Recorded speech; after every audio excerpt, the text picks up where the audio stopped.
Hello, strangers of the internet. It's a fellow stranger of the internet here, and today I figured we would have a big yap session while I get in my flow state by coloring. For whatever reason, I know that I own coloring books. The only coloring book I can find is this homegrown advanced coloring book. So I guess we're gonna color some produce today. Why not? And my little markers. Is this aesthetic yet? Anyways, I will be coloring today. My method of coloring is a little bit different than what you've probably seen and know is coloring.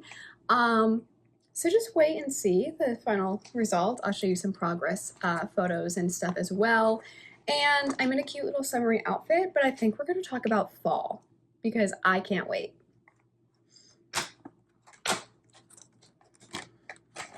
Let's just dump them on out here. But yeah, we're going to talk about fall, all things fall, fall media, movies, TV shows, my watch list personally, fall plans, Halloween costumes, everything else and in between. So I say we get started as soon as I find a coloring picture. I don't like these are all so, like, I don't want to just do peppers on repeat. Like it's a little much. I think I might go with this little window scene because I think I can spice it up. Maybe I'll even make it like a little fall themed as well. I don't think I'm gonna be able to rip it out well, so we'll see how that goes. You know, good enough. Okay. So, you probably don't really know me. That's fine. That's fine. Welcome to the channel. I don't really know what I'm doing here either, so you know, all is well. I need to get in my yapping flow state. Trust me, once I get going, you won't even believe that I am a shy person. I know that I look very summery right now and very extra because I do like to be extra, but do not get a girl wrong. I am a fall girly through and through. I adore fall. I adore it. I love it. I love a good ghost story, although they will give me nightmares. I don't do a lot of horror movies because of blood and gore. But like psychological thrillers, as long as there's not really like violence and blood and gore, I'm here for it. While we're speaking of that, let me show you sorry for the background sounds. There are other people in my house. But yeah, my roommates, aka my parents, are home. Because rent in this economy, am I right? Anyways, let me share with you my fall watch list because I did make it in a list form because I'm so committed to actually watching them. Which is funny because I'm really bad at sticking to things and finishing series. I'm really bad at finishing them. Including Gilmore Girls, which is on the list. I need to actually finish it this year because I started it like 2 years ago. Have not finished it, but I do love it. I love it. I just don't watch that much TV. Anyways, but yeah, so starting off with like a newer one, it's called The Burrows. It's on Netflix, I believe. There's only one season because they just announced that they aren't doing a season 2, which I was really upset about.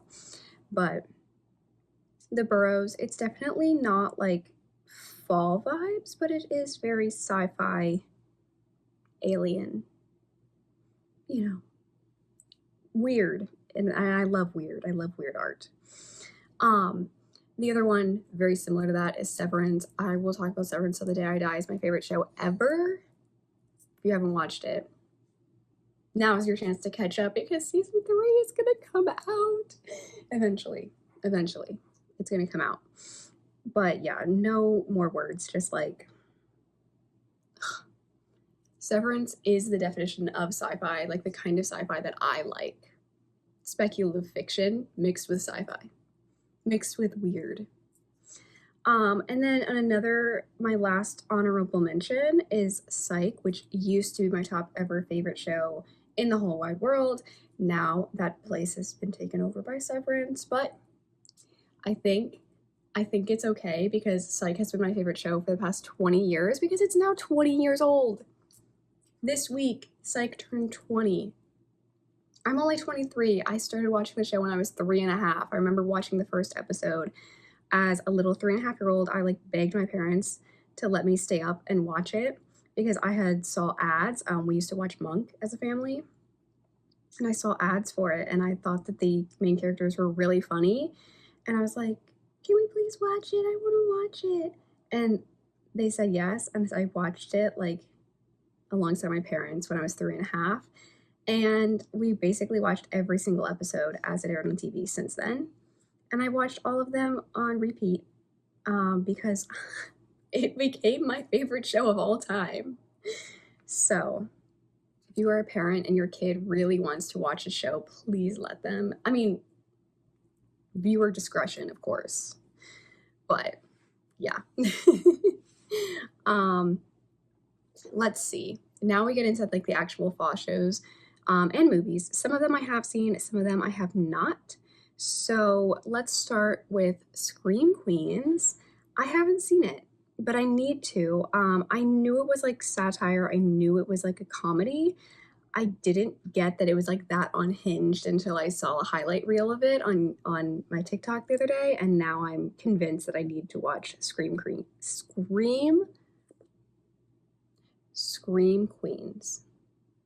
There we go. So yeah, that's definitely on my list. The other one, Hocus Pocus, just because I have to watch it every year, and because I'm going to Salem, which that will be a whole nother discussion. Just wait, because I have so many thoughts and feelings about that. But yeah, Hocus Pocus, yearly, of course, tradition. I didn't like Hocus Pocus 2. I think a lot of people agree with me on that, but they tried. I just didn't think it needed a sequel, and I didn't think the sequel was that great. What's next? The Ghost Whisperer. This is another one that came out around the same time as Psych, so it's also like 20 years old. Oh, this one is so good. I used to watch this with my family too. Psych, The Ghost Whisperer, and Monk were like our family shows. But it's so good. Like, the lady can talk to ghosts, and it's just, oh gosh, I don't know. It's so early 2000s in all of the best ways. It just feels very cozy, like spooky, but cozy. The next one is Twin Peaks, which, like, I love cinematography. I love art. I love strange art. I love so many of the shows I love have been directly inspired by Twin Peaks, and yet I have never seen Twin Peaks, and I need to. I need to watch Twin Peaks. Another one I haven't seen is Black Mirror. I've seen bits and pieces of episodes, but I've never actually seen a full episode. But from the looks of it, it looks kind of like The Twilight Zone, which leads me into this. We will get into a few older TV recommendations as well at the end here, the end of this list. So don't think that I forgot about the classics, the old ones that predate me. What's next? Ooh, Pretty Little Liars. Oh gosh. You know, I watched it while it was on, and then I fell off because it was really long. And then I watched it again. And then in my adulthood, I picked up the Pretty Little Liars book series that actually inspired the show. And I read the first 2 books, and even as an adult, like, they read as you know, preteen books. Like, it was pretty clear that they were meant for like young adult audiences, but the tea in those books, the way that they genuinely made me go like so many times, or I would actually laugh, or I would actually like the reactions that they bring out are actually just so good. There are so many twists and turns, and I can say, like, the books are definitely very different from the show, because the first book, like the entire first book, was about half of the first episode. That's it. Like, there were so many details in the first book that didn't even get their time on screen. And there are a lot of these books. I have not read all of them, but maybe someday I will. Sorry for the squeaky pen. This light green one is like really on its last leg. But anyways, Pretty Little Liars, just for the vibes, the atmosphere, you know. Another one I haven't seen is Charmed. I've heard really good things about it. It's like that early 2000s vibe again. I can't really say much about it because I've never seen it, but it looks cool. Then we have Buffy the Vampire Slayer, which once again have never seen it somehow, although I have seen the outfits from it. The outfits are so good. Their fashion sense in that is peak 2000s. The next three I don't really know much about other than that they're like teenage dramas, like high school, I think. And it's Friday Night Lights, Vampire Diaries, and Teen Wolf. Somehow I haven't seen any of them. There's also, like I promised, sorry, I'm like really struggling to pick up this marker. So we're starting off pretty normal, by the way. It will get weird. But as promised, I'm going to get into some older shows. So we're going to start off really strong with Kolchak, the Night Stalker, which is a sci-fi horror series that came out in 1974. Frankly, I don't know where to watch it now because I've never looked, because when I watched it as a kid, my parents had it on DVD. But I mean, as a person who does get scared easily, like I could tolerate it. I do love spooky things, but I do get like really scared easily. So it's not too much, but it also scared me a lot in a good way. So definitely check that out. Same with the Twilight Zone. I think we've all heard of it, but I think a lot of people in my generation have maybe not watched it. So go check out the Twilight Zone, okay? It aired from 1959 to 1964. And then I think right around the time when that ended is when Bewitched started, which is just very like cozy, kind of funny sitcom, right? A sitcom, duh. It's funny, ha ha ha ha.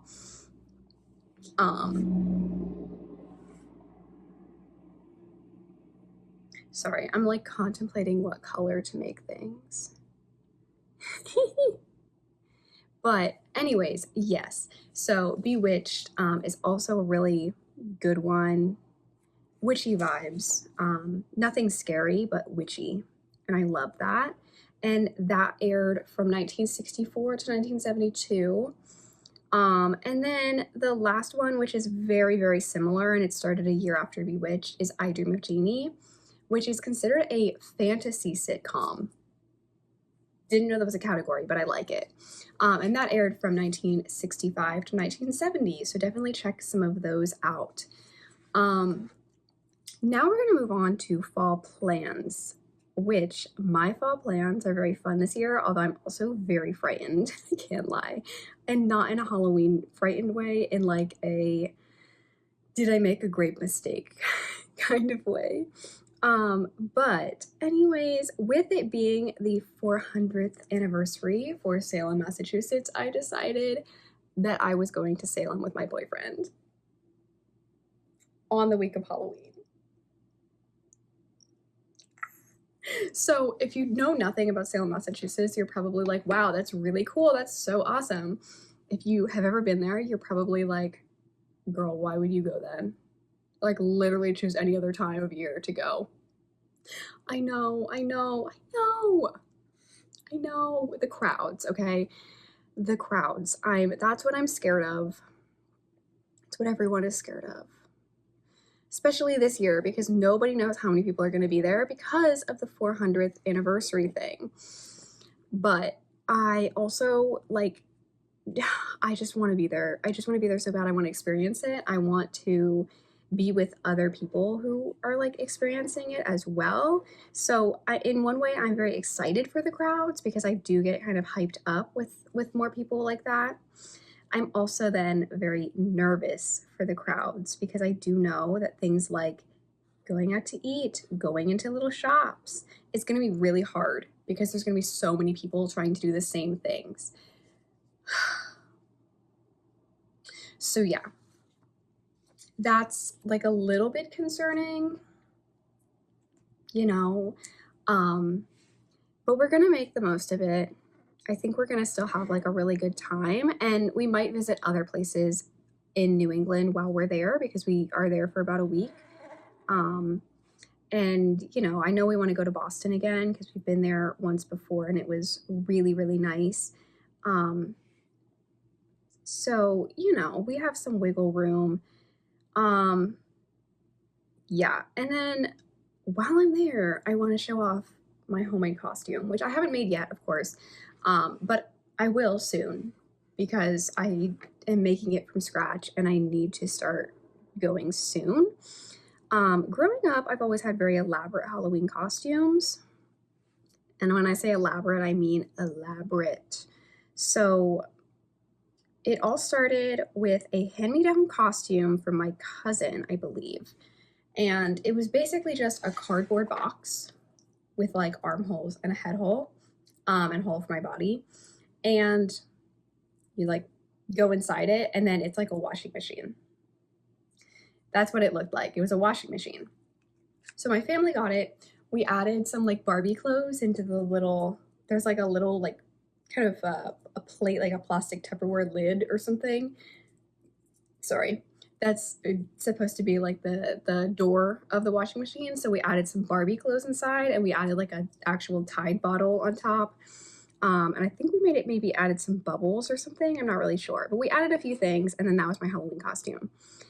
Then the next year we decided to continue with a similar costume that we actually just made completely from scratch. So the next year, also using a box with armholes and a head hole, I was a refrigerator that opened and closed. It had little handles on it. It had actual fridge magnets. Like I was in softball at the time because I was in like elementary school. I was probably like 8 or 9, probably like 8. And so my like T-ball or softball picture magnet or whatever was actually on the fridge. It was pretty cool. I wish I had pictures of these. I have pictures somewhere. I just do not know where the pictures are. That's the problem. So that was my next one. And then we had like actual like soda cans and like Lunchables and like fake apples and stuff in the fridge when you opened it up. The year after that, they got larger in size and I was a popcorn machine. It was so big because it used like plexiglass. We actually had probably a whole large trash bag full of popcorn, real popcorn that we popped and put into the costume behind this like plexiglass stuff. And it had like movie theater candy and stuff inside it. And then we made a popcorn bucket hat. That was really fun. But yeah, it was a popcorn machine. It had plexiglass. It was like wood and plexiglass were the things it was made out of. So it was very large and very heavy and it had to be on wheels. So I was inside it. It was on wheels and then the bottom had this like black skirt that just kind of looked like it was like the bottom of the machine. That was one of my favorite ones and my first one that was so large that it had to be on wheels. From then, they never got any smaller. The year after that was my favorite one ever. A real life working fortune teller machine, like those like Zotar machines or whatever, where you put the coin in and he like talks to you and gives you your fortune. That was me. That was me. So I'm inside with my like frilly little outfit. You know, I have my like little crystal ball. I have all my accessories on. I felt like so put together. I felt really cool. And I'm fully encased in like 3 sides of plexiglass and then like the back, like the booth that he sits in. And once again, on wheels, I have my crystal ball. There's a little slot in the plexiglass where I actually can take pre-made fortunes and slip them out to people. I had a whole thing full of fortunes printed out, and we had them organized based on like the situation that I was in and the people that I saw. So like if I saw a kid with his parents, I could give the kid one that was like I see a clean room in your future, or like listen to your parents, or something like cliche, that would fit for that age.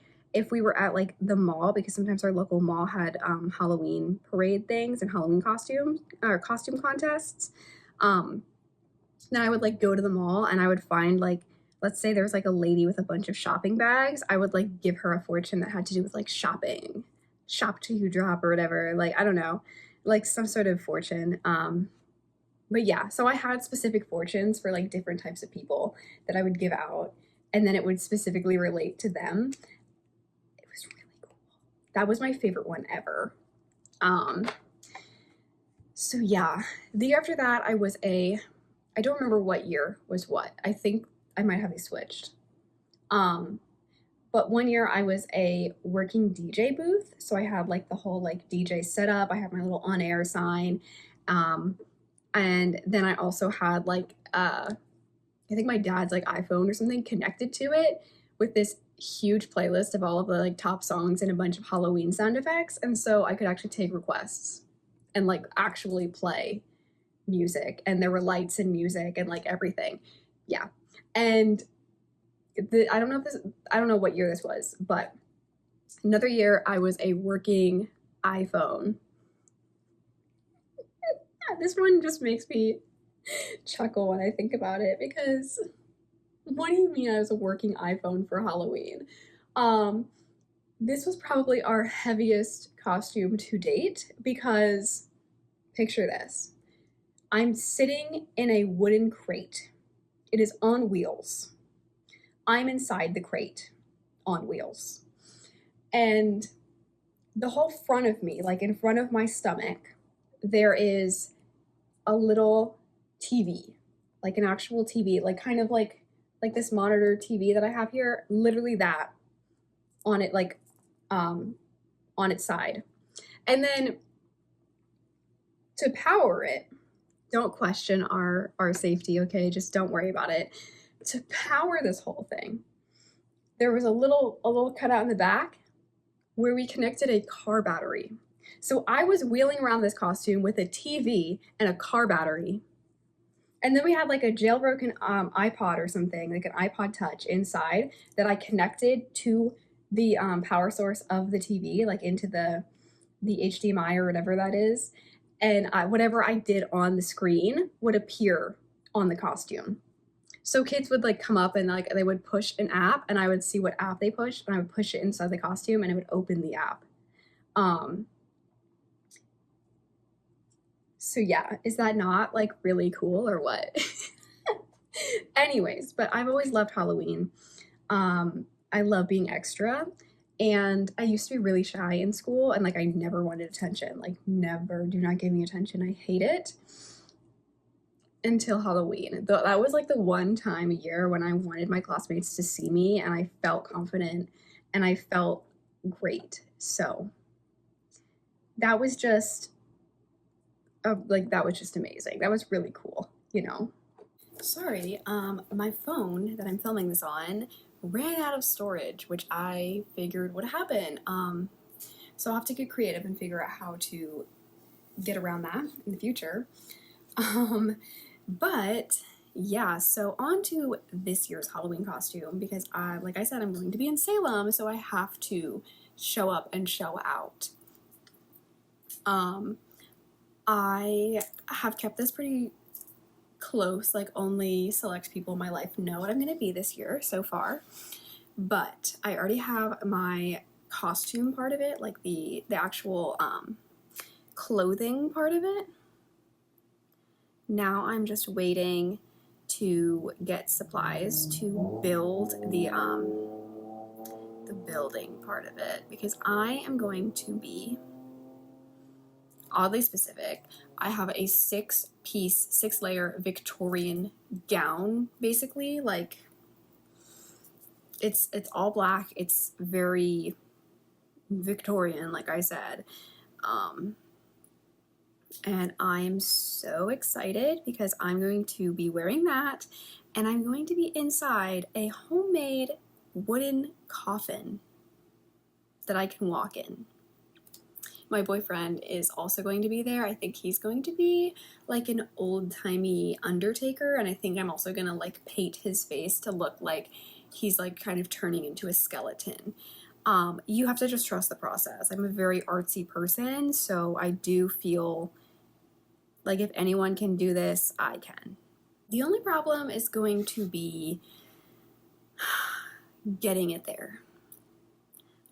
It is gonna have to be a very like lightweight wood material, so it's not like a problem of like wearing it. It's more so a problem of actually getting it there, because like our drive to get to Salem is 6 hours, I want to say. Neither of us have a vehicle that is like an SUV or a truck or a van, so it's gonna be hard to transport it to Salem in the first place. And even more than that, you've heard that the parking situation in Salem is awful. So people always advise you to like, either stay in town, which we're not, or to take a bus or take some sort of like public transportation. Yeah, so my costume is not going to fit on public transportation. It won't even fit in the car. I actually have to completely disassemble it into the wooden slabs and then show up with a toolkit to literally assemble it on site when we get there on Halloween in Salem. Which also means we have to get the car into Salem, or at least in the vicinity walking distance of Salem, so that I can assemble it and then we can walk into Salem. So if you happen to know where our best bet for parking is, or what we do about this situation, please let me know from now. I would love to have that input. Love to. Like, I need that. But yeah, so that's my biggest concern. Like the crowds and stuff, whatever, but like the whole parking thing, yeah. As you can probably tell from the lighting, it's getting pretty late, but I did finish my drawing. It's not my proudest work. I tried to make it a little spooky because I started with like the shape of a ghost, and then things happened. I added eyes, and then I wanted to see what it would look like. Wanted to see what it would look like if I, instead of just making circle, circle, circle, circle, if I actually split it up into the same regions that I did like that. And I just kind of looks like a jukebox machine. I don't know. Yeah, definitely not my proudest work, but alas, we will have more time when we will chit chat and I can color much better little pictures than this. But there she is. Thanks for hanging out with me. I definitely will be back. I don't know about you, I love long form rambly content. Like, this is the kind of stuff that I just like put on as background sound or fall asleep to, or use to motivate me to do hard tasks. Is just listening to people ramble. So maybe I can be that for someone else. First I have to figure out my whole storage issue, but yeah. So I don't know. I guess I'll see you around. Toodles.